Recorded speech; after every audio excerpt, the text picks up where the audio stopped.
Hello and welcome. The number of COVID-19 cases are now coming down slightly. We're at about 330,000 cases, down from over 400,000 or 4 lakhs. The number of deaths are about 3,876 or almost 4,000. Now, the problem is that the number of deaths and the cases are severely undercounted, and therefore the impact is much, much higher. The bigger impact, which is perhaps unseen and even hidden, is that on rural India, as the number of cases have spiraled much more than before, and perhaps the deaths which have either gone uncounted or not even detected. So how do we address this? And to address it, how do we understand what is happening in rural India, and what do we take away from the lessons on ground from people who are doing active work there? To discuss this, I'm joined by two people who focus on rural India, both from a slightly more macro perspective as well as on ground. I'm pleased to be joined by Poonam Mutreja, Executive Director of the Population Foundation of India. She used to be earlier Country Director of MacArthur Foundation and has a Master's in Public Administration from the Harvard Kennedy School of Government. I'm also joined by Dr. Pavitra Mohan, the co-founder of Basic Healthcare Services, an organization that provides decentralized healthcare services in South Rajasthan. He used to be earlier a senior health specialist at UNICEF India, has an MBBS and MD from Delhi University and a Masters of Public Health from the University of North Carolina. Dr. Mohan and Ms. Mutreja, thank you very much for joining me. Ms. Mutreja, let me begin with you. And we've been having this conversation over the last year now, and you've been looking at in a very broad sense at the impact on rural India of a disease or a pandemic like COVID-19. So tell us, between the first wave and the second wave, what's changed and what's not from your vantage point? Okay, so the one big difference between the first and the second wave is we responded. The first wave, even though we weren't prepared, we took time to prepare. We declared, unfortunately, only within 4 hours, the whole country was locked down, which created its own problems. But let me look at this time. We were supposed to be preparing in the month and a half or 2 months that we locked down. We prepared, and I will acknowledge some preparation was done. We were actually all made to feel we needed to change our behaviors, we needed to do social distancing and all of that. Laws were put in place, as well as curfews and so on. This time, the big difference is that we were neither prepared, nor are we preparing, nor do I get the impression that our government is serious about preparing for the second wave, but also the third wave. The other big difference is that young people are being impacted, and India's young population is 70% of its population. So the young people are getting impacted, and they are moving. They are the ones who migrants are mainly young people, whether going back to their villages and taking the infection with them. So it has reached the villages. We kept asking last time, will it reach the villages? And we were just very lucky in India that it didn't reach the villages, but now it has reached the villages. The third big difference is that first time our political leadership actually led the country into believing that we need to do social, apart from Thali Bajao and Ghanti Bajao and light, we were seriously, the social behavior changes that the COVID required were actually spread by a leader in India who people listen to. We have to admit that. Now we have the same leadership, political leadership, doing rallies and allowing religious processions and not only processions, but this big Kumbh Mela. So people in India who have seen these images on television, whether it's urban but mainly rural, do not believe there is a second wave or that there is a need to practice. So finally, our frontline health workers, especially the ASHAs, were put into action, and they were our COVID warriors, and they took the front line, and they had the energy, enthusiasm to do it. But you know what? We let them down. We let them down by not giving them any protection. So many of them got COVID or other health issues. and the health, they are demoralized, they are discouraged, they are sick, and they are Right. scared because they know what the second wave is. So we don't have in the villages very much, and we have discovered, finally I'll end by saying, just seeing and hearing from the field what's happening, we have not developed any infrastructure to deal with any aspect of COVID in the rural areas. Right. Dr. Mohan, you do a lot of work in southern Rajasthan, and tell us about what you've been seeing and what has changed anecdotally, and why do you think this has happened? Apart from the disease itself and its infectious nature, what else has been responsible for its spread, particularly in rural India?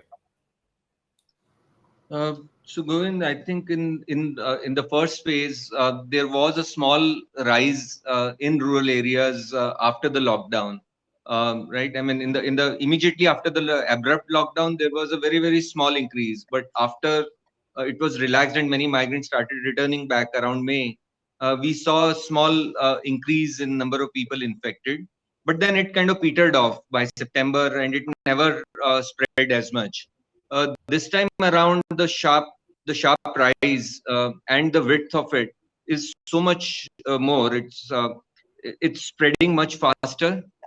It's affecting even the deeper rural areas. You know, something we had in the first phase.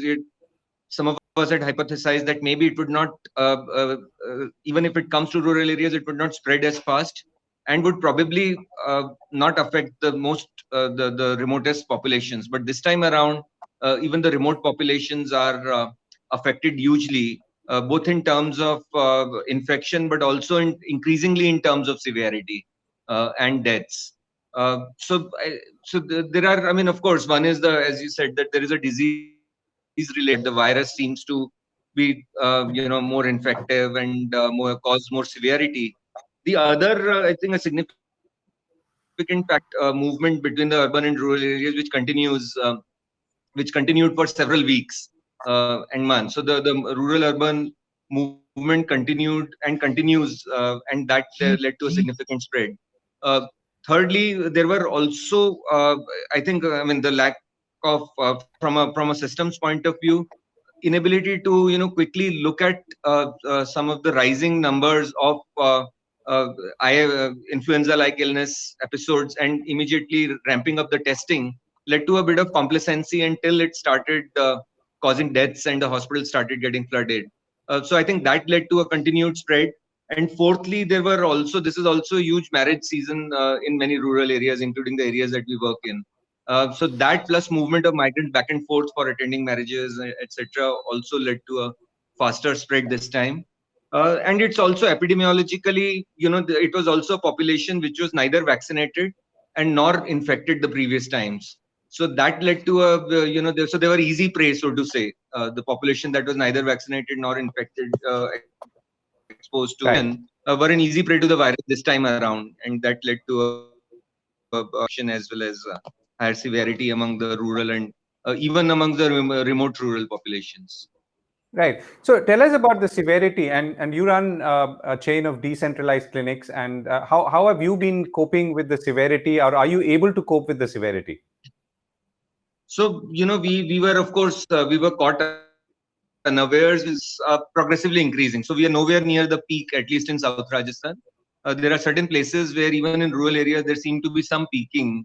Maharashtra, for example, started much earlier, and probably even in rural areas, the peaking has happened. So we were caught unawares, and the way, so the severity also, what we started seeing earlier till about 2 weeks back, was much more amongst the relatively better off among the rural areas. It was not in the remoter areas, though the infection had started spreading. But now increasingly we are seeing that even remoter, the tribal populations are also increasingly affected. So what we had done last year around was equip our clinics with both protective measures. For example, we shifted all our clinics outside because outdoors is so much easier to prevent infection than indoors, where it stays for much longer. We had ensured that we had oxygen concentrators in each of our clinics. This was just right after the first wave, and this is something we had been advocating for a long time, since last year. If you see some of our writings, that all primary health centers need to have oxygen, all community health centers need to have oxygen to deal with the not only COVID, we thought that COVID would also be an opportunity to strengthen availability of oxygen and strengthening of systems per se, but that did not happen. So unfortunately, something that now we are seeing a rampant, procurement of oxygen concentrators, transport. This, we since last March, actually, we've been writing about it. We've been pushing for it. We did for our own clinics. We did procure oxygen, and now, of course, oxygen concentrators. We always had oxygen, but oxygen concentrators makes it much easier in these times when there are lockdowns and getting the cylinders refilled and all of Right. that. So that was one kind of. The second was, of course, to rapidly look at protocols, etc. And now we are working to set up COVID care centers with the district administration to deal with the immediate kind of prevention of deaths due to severity. Right. So, I mean, just so people who are watching or reading this will understand, now in a city, I mean, obviously many people from rural India also go to the city for treatment, but in the city you have hospitals with, let's say, specialized healthcare, doctors, intensive care units with equipment. Now you don't have that, and or you may not, you only may have some of it. How do you then respond to severe cases as they turn up?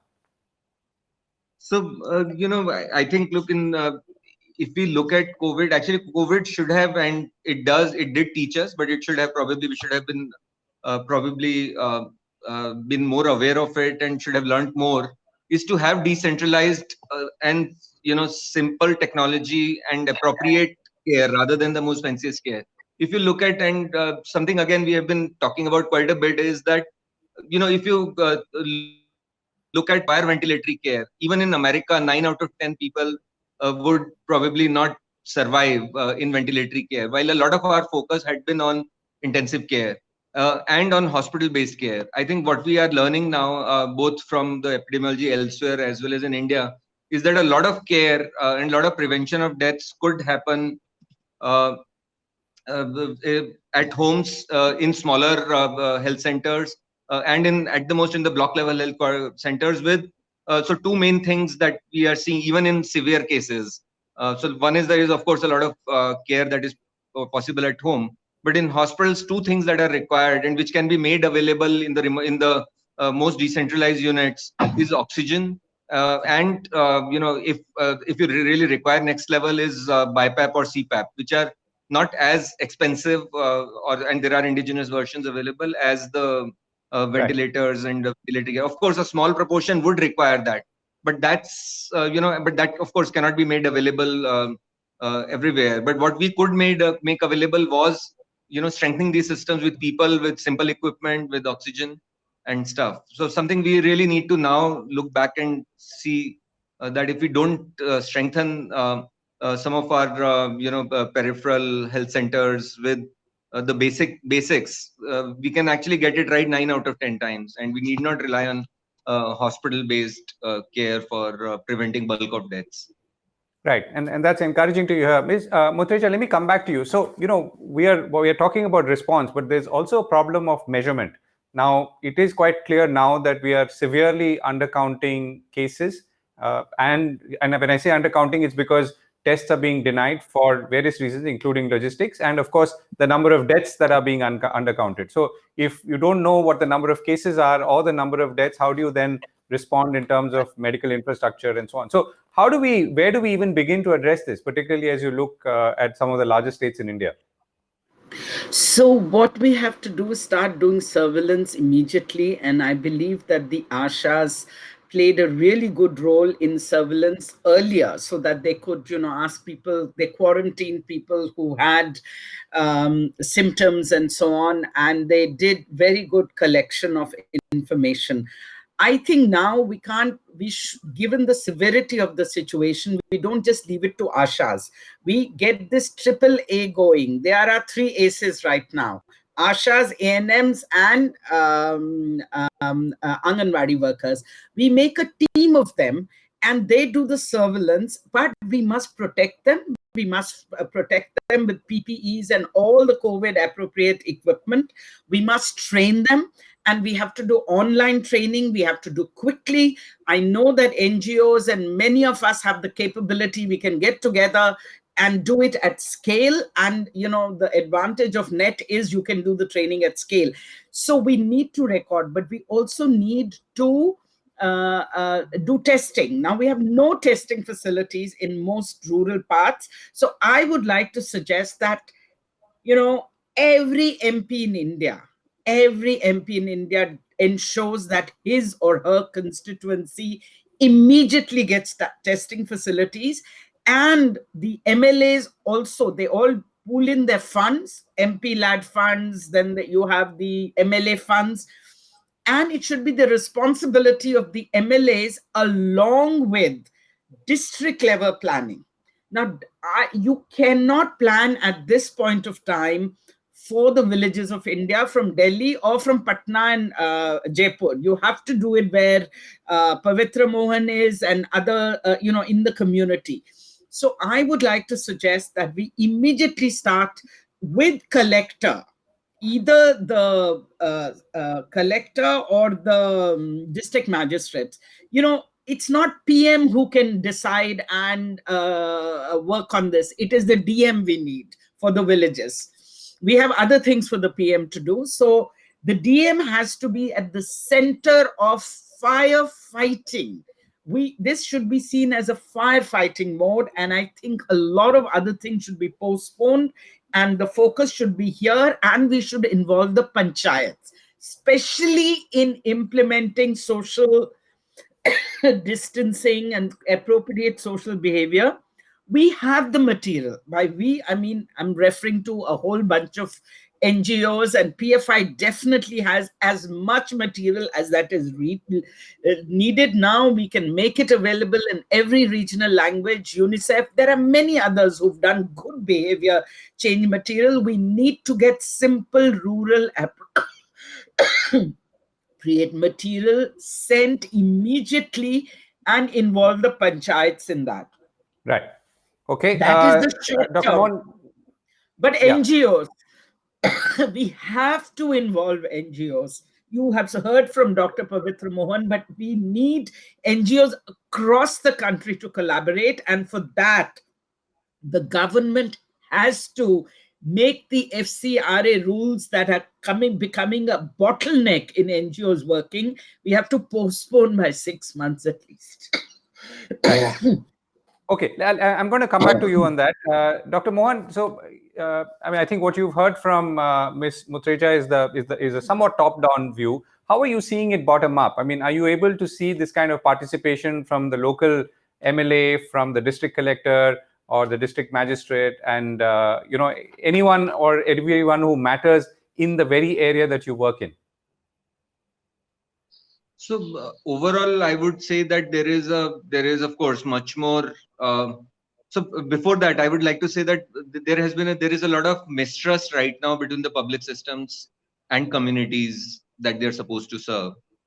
It is partly stemming from the last year abrupt lockdown and forced quarantine, etc., which has left a lot of fear in the minds of the people and distrust with the public systems. And that is something we need to really break, both for the short term and for the long term. In the short term, because you talked about testing, and the testing, just people are so afraid of testing at the moment, or for assisted home care, because they feel that they will be quarantined, they will be picked away, and something that we really need to work on quite urgently and seriously. Even for vaccination. Hello, can you hear me? Yeah, go ahead. Okay. Even for vaccination, the way we started vaccination, where people had some misgivings initially, which is normal for any new vaccine that is introduced, especially which is injectable and which is being given to everyone and every adult. But we, in many places, we saw that people were kind of almost coerced to take a vaccine. Otherwise, their old age pensions will be removed, or their name from the ration cards will be removed. So that has led to a lot of mistrust, which needs to be built up, and I think we need to take that seriously for making the change. And why I began with that, to your question of whether people at the local level are doing enough. So why there needs to be so much more needs to be done. I think the seriousness of the situation now and in times to come needs to come so much more than what is right now visible on the ground. There is, of course, a firefighting kind of approach right now, which is to say that how can we quickly make some oxygen available somewhere, or but the seriousness and of engaging with the communities, and working with, also motivating the frontline staff, something that Poonam spoke of quite passionately. So that seems to be lacking at the moment, and that needs to be really ramped up. Right. Okay, Ms. Muteja, let me come back to you and for final comments. Essentially, now as we look forward, I think it is clear that in rural India we have to focus more on prevention than cure, and maybe just looking at it from the perspective of just pumping in investment or getting fancy new hospitals or care is not going to solve the problem, at least immediately. Any thoughts on how we can begin to do that, and where do you think we could begin to make examples, particularly again in the context of rural India? Again, I'd like to say that we can make an example by getting our political leadership to participate, local MPs, MLAs, involving the panchayats, and decentralized planning. And let's do the decentralized planning in terms of what are the priorities. If we need oxygen, which primary healthcare center does it go to? Which are the places where there are doctors who can manage the machines? There's no point sending machines and equipment and medication to a primary healthcare center which has a missing doctor. So community health centers too can be operationalized, and it'll be good for the long term. As Pavitra also said, we need oxygen regardless of COVID. We need facilities to have better equipment, better infrastructure, and we need to ramp up our 108 104 emergency ambulance systems. We have almost across the country, and let's use those for COVID patients to transport them. And the other is to basically very quickly, as Pavitra also mentioned, home care is still a very good first option for many of the people. But how do they do the home care? So one area I would like to see is ramping up of the online medicine, where doctors can give people online advice on how to deal, or not just doctors, nurses can do it, NGO staff, large numbers we have across the country. You don't need to necessarily, I believe, be a doctor, and we don't have the doctors. So we may as well invest in our 3 frontline workers and others. And finally, vaccination. I think we have to do we are capable of doing vaccination in the rural areas. If you remember pulse polio, in one day, we did crores. We covered the whole country in 2 years, successive years. So let's go back to our own capability and management. I know this government says nothing happened for 70 years, but sir, polio did happen. And we eradicated polio, we eradicated smallpox. Can we just do what we did then? And finally, we must have greater collaboration between whatever private sector exists. Government, private sector, and NGOs have to work together in collaboration. And I do believe that local district level coordination will help.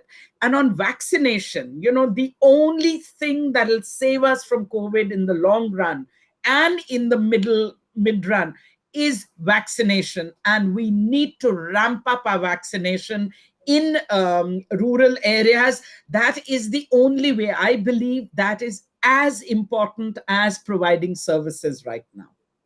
Right. Dr. Mohan, last word from you. As you look ahead, what's your wish list in order to help people in rural India? I know it's a very large frame or a large landscape question, but I'm sure what you are experiencing and working upon in rural and South Rajasthan, I'm sure will be applicable to many or most parts of the country as well. So, I have a long wish list, and I think we need a whole program to probably discuss that. But to begin with, I think one is that there need to be a few kind of philosophical and tactical shifts, which is to focus on decentralized primary healthcare, then the hospital-based system that we are creating increasingly. We have to move from specialized to more kind of generalist care, We have to move from specialists to doctors and doctors to nurses and nurses to community health workers. We have to spend time, energy in developing strong primary healthcare teams at the front. We need to support them. We need to mentor them. We have to move away, and we have to also have a greater belief in the public systems. I think over the years there has been a not only underinvestment. Underinvestment is probably only a reflection of dwindling belief in the public system, and we know from this epidemic, especially in rural areas, it is ultimately the public systems that's doing whatever it is doing, right? Whether it's surveillance or trying to ramp up some facilities, etc. So a lot is happening, a lot is possible. We know from some of the states like Kerala, we keep talking about it quite a bit, but also in some districts that we are now hearing where the public systems were stronger and they could quickly respond to the. So I think if we have to have a greater belief in public systems, more decentralized care, more support to the front end primary healthcare teams, which includes the primary care physician, the nurses, the ANMs, etc., which used to be the case earlier, but there was, of course, has always been an underinvestment. Even in cities, we know that how the public hospitals did kind of ramp up their services rapidly to be able to cater to a large population and without incurring any expenditure. And we know that how so many people are now getting indebted and being exploited by private hospitals. I mean, I have no kind of qualms in saying that. Of course, private hospitals have played a role in managing a large number of people who could afford it, but it has also shown the exploitative side of the private sector. So while we do need to work with them, we have to ensure that and also lastly I would say that we really need to even as a medical fraternity we need to sit back and say that how do we promote rational care, because I think there has also been a simultaneous epidemic of irrational care during this epidemic. So I'll end here, and as I said that the wish list is long and we can right. Can No, I no, just but I do. one quick Yeah. word? Yeah, go one ahead. quick word. Your name, the name of your media group is fantastic. India Spend. India needs to spend. India needs to spend more. It needs to spend a lot more now and in the future. But right now, I would really, I hope Pavitra will join me on making this a request or a wish list that the government immediately allocates for districts across the country much more money, which goes directly to districts. We don't have the time to waste. So India needs to spend Right. On and that invest note, more in healthcare. right. On that note, Ms. Mutreja, Dr. Mohan, thank you very much for joining me, and I do hope to come back to you and continue this conversation. Thank you. Thank you. thank you.